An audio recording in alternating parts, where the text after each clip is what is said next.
শুভ সকাল বন্ধুরা, তোমরা সব কেমন আছো জানিও। আমার এই ভিডিওগুলো তোমরা একটু দেখো, আমার পাশে থেকো। আর চলো সকালের কাজ মাস তোমাদের সাথে শেয়ার করি, দেখতে থাকো। টাটা, চলো দেখো।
তোমরা একটু পাশে থেকো, তোমরা না পাশে থাকলে আমি এগোতে পারবো না, বুঝলে তো। তোমরা ভিডিওটা যখন দেখবে ফুল দেখবে এবং তোমাদের বন্ধু বান্ধবীদেরকে একটু ভিডিওটাকে শেয়ার করবে, ঠিক আছে। তো এখানে দেখো সবজি দিয়ে মাছের ঝোল করেছিলাম, সবজি বলতে পটল আলু দিয়ে মাছের ঝোল, একটা আমের চাটনি হয়েছে, ঠিক আছে, আমের চাটনি। আর দাঁড়া ওখানটা খুলি তারপরে বলছি কি হয়েছে। এটা চাপা দিয়ে দিলাম সঙ্গে সঙ্গে। দেখো একদিকটা কুমড়ো ভাজা, আমি কুমড়ো ভাজা খাই না, তোমাদের দাদা ভাই কুমড়ো ভাজা খাই, তাই ওর জন্যই করেছি। আর ওখানে আলু করলা ভাজা, ওটা আমরা দুজনেই খেতে ভালোবাসি তাই করেছিলাম। আর এই বাসনগুলো গুছাতে হবে, ওখানটায় বাসনগুলো গুছাবো, এই যে নোংরা টোংরাগুলো ফেলবো, বাসন ধুতে হবে। এবার বাসন ধুয়ে একবার স্নান করে নেব, স্নান করে তোমাদের সামনে আসছি, চলো টাটা।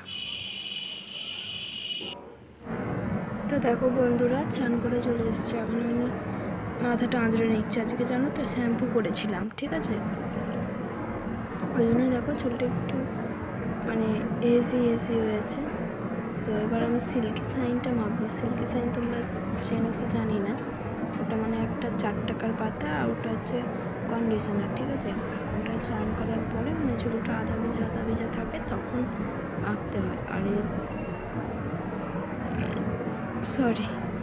আর এর গন্ধটা না জাস্ট ওয়াও লাগে, খুব সুন্দর গন্ধটা, তোমরা ব্যবহার করে দেখবে, খুবই ভালো লাগবে গন্ধটা, ঠিক আছে। আর হ্যাঁ একটা কথা, চুলটা না আমার খুব পড়ছে, বুঝলে, তোমাদেরকে দেখাবো, দাঁড়াও, দেখবে চুলটা নিয়ে দেখাবো তোমাদেরকে। আমার খুব মানে চুল পড়ার সমস্যাটা হচ্ছে, তোমাদের কাছে যদি কিছু সমাধান থাকে তো আমাকে একটু মানে বলো, বা নইলে আমি মনে টাগলো হয়ে যাবে এই কদিনের মধ্যে, এই আর কি। এই কাজটা তোমরা একটু দয়া করে করো।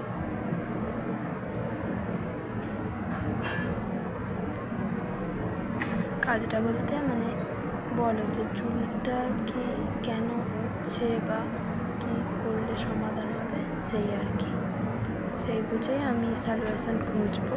বা কিছু তোমাদের কাছে যদি হেয়ার প্যাক জানা থাকে বা তেল জানা থাকে সেটা বলো। খুবই অসুবিধার মধ্যে চলছি, বুঝলে তো, চুলটাকে নিয়ে। আমার চুলটা না আগে এত মোটা ছিল কি বলবো, এখন পুরো পাতলা হয়ে গেছে, জানি এত সুন্দর চুল ছিল না আমার আগে, কি বলবো। আমার দিদা তখন রোজ বিকালে, মানে আমার বাড়ি কাছাকাছি, তো আমার দিদা রোজ এসে, এই যে সিল্কি শাইনটা দেখাচ্ছি, দেখছো তো, এর গন্ধটা খুব সুন্দর, তোমরা ব্যবহার করতে পারো। আর পিছনের আয়নার ফোকাসটা আসছে বলে ভালো বোঝা যাচ্ছে কি জানি না, ওই জন্য তোমাদেরকে এইভাবে দেখাচ্ছি। হ্যাঁ যেটা বলছিলাম, আমার মামার বাড়ি তো কাছে, আর দিদা রোজ আমাদের বাড়ি আসতো বিকালা, এসে সেই আগেকারে এসে দড়ি দিয়ে এসে চুল বাঁধা হতো না, ওইভাবেই আমাকে রোজ এসে চুল বেঁধে দিত। আর জানো তো সেই ঘাড়ের কাজটাতে মানে গ্যাঁচ হয়ে যেত, ওই জন্য আমি আবার রাত্রিরে কী করতাম, ওই চুলটাকে খুলে দিতাম, মানে ঘুমিয়ে খুলে দিতাম। দিদা এসে রোজ টেনে বেঁধে দিত আর আমি খুলে দিতাম, মানে ওইভাবে বাঁধলে নাকি চুল বড় হবে, এটাই বলতো ওরা তখনকার। আর যেটা বললাম, সমস্যার সমাধান যদি থাকে তোমাদের কাছে তো একটু জানিও আমাকে প্লিজ, তোমরা জানিও। হ্যাঁ চলো দেখো ভিডিওটা।